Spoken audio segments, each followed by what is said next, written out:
কোন ফেরেশতা বাকি নেই।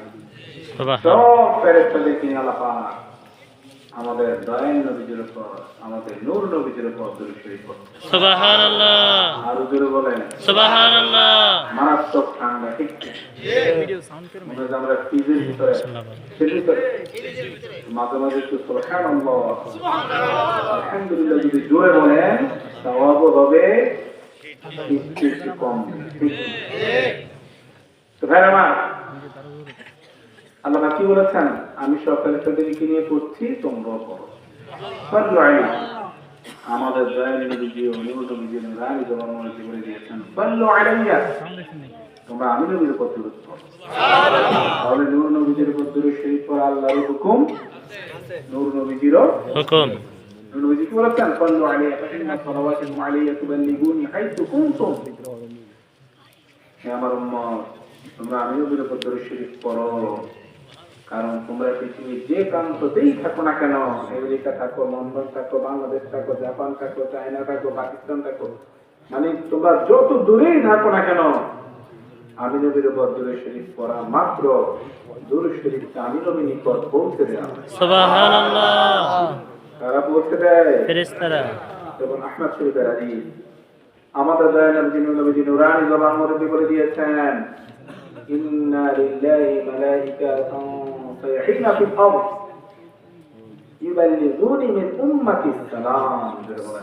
সুবহানাল্লাহ। নবীজি নুরানি জবান মুরব্বি বলে দিয়েছেন, আল্লাহ পাক দুনিয়াতে অসংখ্য ফেরেশতাকে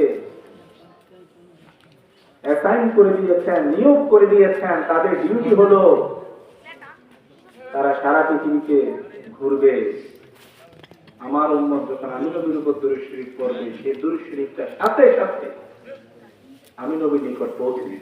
সুবহানাল্লাহ। আমরা দরুদ শরীফ পড়লে নবীর নিকট পৌঁছে কিনা? জি।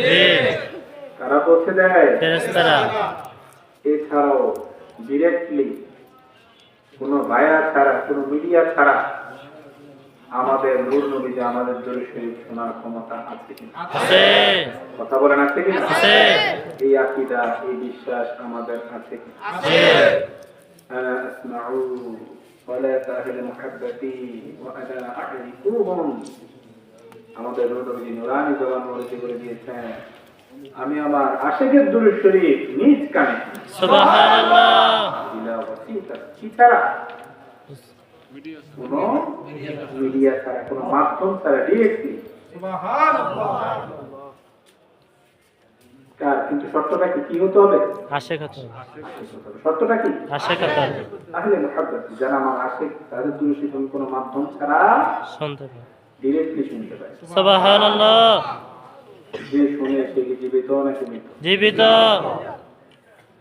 মরা মানুষ শুনতে পায়? জি না। একটা লোক মারা গেলে 1000 লোক গিয়ে যদি সালাম দেয়, সে জবাব দিবে? কারণ কি? আমাদের নবীজি, দয়াল নবীজি প্রত্যেকটা উম্মতের সালামের জবাব দেয় কিনা? জি। কথা বলেন, দেয় কিনা? জি। কারণ আমাদের নবীজি হাইয়ুন ফি রাওদাতিহি শরীফাতিল মদিনাতিল মুনাওয়ারা, নূরের মদিনাতে আমাদের নবীজি, দয়াল নবীজি সরাসরি গেছেন। সুবহানাল্লাহ। কিসের মদিনা? নূরের মদিনা। নূরের মদিনা। আমরা মদিনা শরীফ যেতে চাই কি? চাই। ওয়ালামান্নাহুম ওয়ালামান ফাতাহুম জাউকা ফাস্তাগফিরুল্লাহ ওয়াস্তাগফার লাহুমুর রাসূল লাওয়াজাদুল্লাহ তাওয়াবান রাহিমা। আমাদের গুনাহ আছে কিনা? আছে।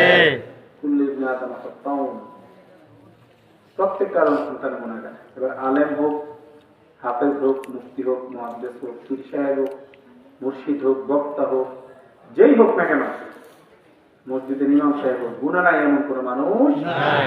কারো গুনাহ বেশি? কিন্তু নবীদের কি কোনো গুনাহ আছে? না।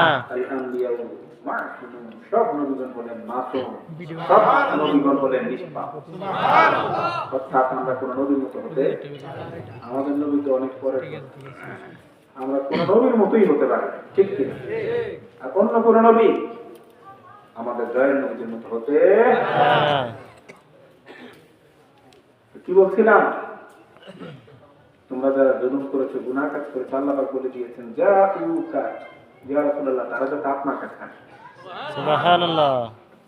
শর্ত কি গুনাহ মাফ হয়? এক নম্বরে নবীজির দয়া নবীজির কাছে ফাস্তাগফিরুল্লাহ, মদিনা শরীফ গিয়ে তারপর তার আমি আল্লাহর কাছে ক্ষমা চাই, আল্লাহর কাছে ক্ষমা চাইলে এরপর আল্লাহ মাফ করবে। বলেন আল্লাহ কি বলে? ওয়াস্তাগফির লাহুমুর রাসূল, যারা বলেন না তারা ক্ষমা চাওয়ার পর ইয়া রাসূলুল্লাহ আপনি যদি তাদের জন্য সুপারিশ করেন। আমরা অনেক সময় কোনো যদি কোথাও মনে করেন অ্যাপ্লিকেশন করি, রিকমান্ড করি, জি বিভিন্ন যারা পাওয়ারফুল মানুষ, মেম্বার, চেয়ারম্যান, এরকম মানুষ থেকে আমরা কি নেই, বা আরো বড় কাজ হলে আমরা অনেক সময় তুষারের থেকে কি নেই, সুপারিশ নেই। সুপারিশ নেই। এই সুপারিশটা আল্লাহ পাক বলতেছে মাফ চাওয়ার পর রাসূল যদি তাদের জন্য সুপারিশ করে। সুবহানাল্লাহ।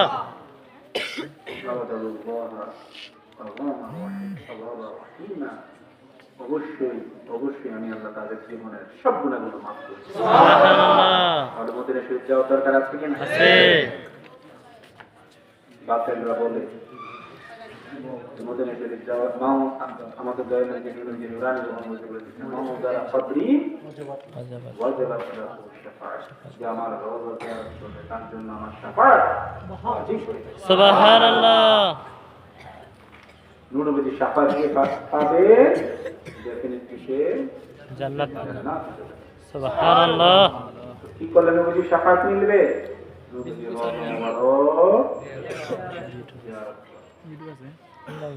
অনেক বাতিল আছে বলে যে যাওয়া যায়, মসজিদে নামাজের নিয়তে যাবে, গিয়ে এই উসিলে একটু জিয়ারত করো, নাউযুবিল্লাহ বলবেন না?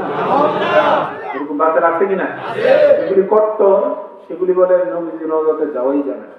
নাউযুবিল্লাহ। আর যেগুলি একটু মিডিয়াম, একটু কম করতো সেগুলি বলে যে যাওয়া যাবে, নবীজির রওজাতে, নবীজির মসজিদে নববীতে নামাজ পড়লে সওয়াব, তো সওয়াব নিয়ে আমরা যাবো, পাশাপাশি একটু জিয়ারত করব। নাউযুবিল্লাহ। আমাদের যারা সুন্নি তাদের মেইন অবজেক্টিভ, মেইন ইন্টেনশন কি থাকে? নূর নবীর জিয়ারত। সুবহানাল্লাহ। কারণ আমাদের আকীদা হচ্ছে নূর নবীর সাথে আমলের সম্পর্ক না, দয়াল নবীর সাথে আমাদের ঈমানের সম্পর্ক। সুবহানাল্লাহ। ঈমান বড় না আমল বড়? ঈমান। কথা বলেন। ঈমান। ঈমান যদি ঠিক থাকে সবাই একদিন একদিন জান্নাতে যেতে পারবে। ঈমান, এই জন্য দয়াল নবী নূর নবী বলেছেন আপনি দীনাকা ইয়াকফিকাল আমালুল মুকতালিল। নূর নবী বলেছেন তোমরা ঈমান কি খাঁটি করো, তাহলে অল্প আমলই নাজাতের জন্য যথেষ্ট হয়ে যাবে। সুবহানাল্লাহ। ঈমান যদি আপনার ঠিক না থাকে, যতই আমল থাকুক কোনো টাকা লাগবে না। ঈমান ঠিক থাকলে আমরা অল্প হলেও যথেষ্ট হয়ে যাবে। ইয়াকফি কি হয়ে যাবে? যথেষ্ট হয়ে যাবে।